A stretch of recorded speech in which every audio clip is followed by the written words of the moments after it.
Assalamualaikum warahmatullahi wabarakatuh. Izin memperkenalkan diri, nama saya Aulia Ramadona dengan NPM 2114221011.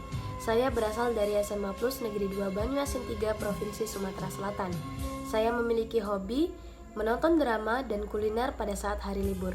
Alasan saya memilih program studi ilmu kelautan karena program studi ini merupakan saran dari mama saya, dan setelah saya mencari referensi di internet, saya mendapatkan pernyataan bahwa program studi ini memiliki prospek kerja yang luas, akan tetapi masih banyak masyarakat yang belum mengetahuinya.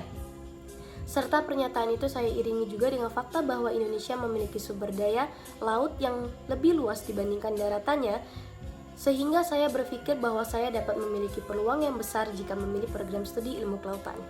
Dalam video ini juga saya akan menjelaskan mengenai sejarah bahasa Indonesia secara singkat.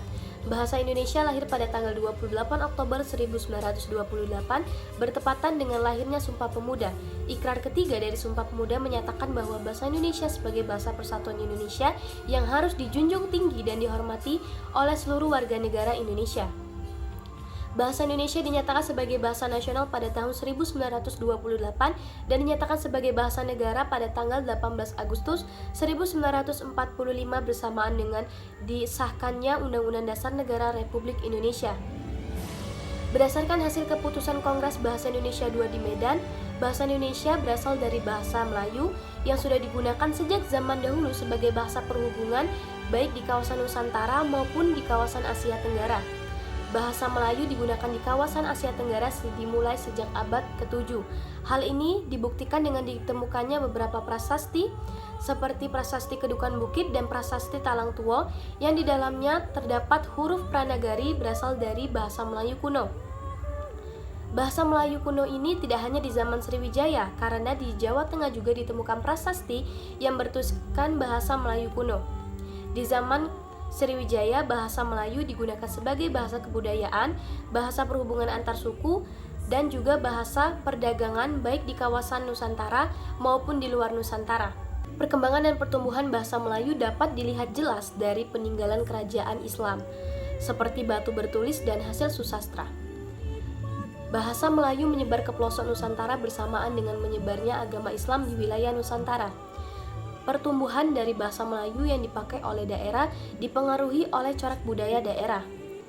Perkembangan bahasa Melayu menyebabkan dan mempengaruhi serta mendorong rasa persaudaraan dan persatuan dan kesatuan bangsa Indonesia. Kebangkitan nasional juga mendorong pesat bahasa Indonesia untuk digunakan dengan baik dan benar, serta peranan dari politik, perdagangan, persurat kabaran, dan majalah juga ikut berperan dalam memodernkan bahasa Indonesia.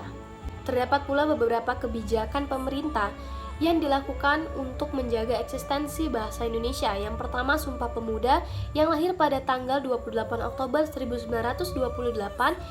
Pada butir ketiganya yang menyatakan bahwa bahasa Indonesia sebagai bahasa persatuan Indonesia yang harus dijunjung tinggi dan dihormati oleh seluruh warga negara Indonesia. Yang kedua, Kongres Bahasa 1 yang dilaksanakan selama 3 hari dari tanggal 25 sampai 27 Juni 1938 yang hasilnya menunjukkan betapa kuatnya upaya dalam pembakuan bahasa Indonesia. Selain pembentukan institusi, putusan-putusan dari Kongres ini juga meliputi perbaikan bahasa dalam surat kabar, susunan tata bahasa baru, dan perbaikan ejaan pada bahasa Melayu kuno.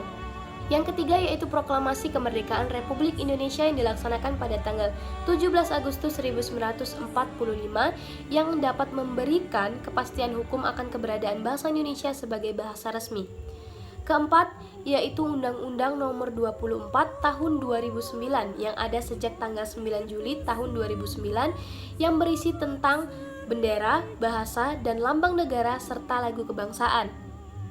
Undang-undang ini bertujuan untuk memperkuat persatuan dan kesatuan bangsa dan negara, menjaga kehormatan dan kedaulatan bangsa dan negara, serta menciptakan ketertiban, kepastian, dan standarisasi penggunaan bahasa. Yang kelima yaitu Peraturan Presiden Nomor 63 Tahun 2019 yang ditandatangani oleh Presiden Joko Widodo pada tanggal 30 September 2019. Menurut peraturan presiden ini, penggunaan bahasa Indonesia harus sesuai dengan kriteria bahasa Indonesia yang baik dan benar dan sesuai kaidah bahasa Indonesia yang meliputi kaidah tata bahasa, kaidah ejaan, dan kaidah pembentukan istilah Baiklah, sekian video perkenalan, penjelasan secara singkat mengenai sejarah bahasa Indonesia dan kebijakan pemerintah dalam menjaga eksistensi bahasa Indonesia dari saya. Semoga bermanfaat. Mohon maaf jika ada kesalahan. Saya akhiri. Wassalamualaikum warahmatullahi wabarakatuh.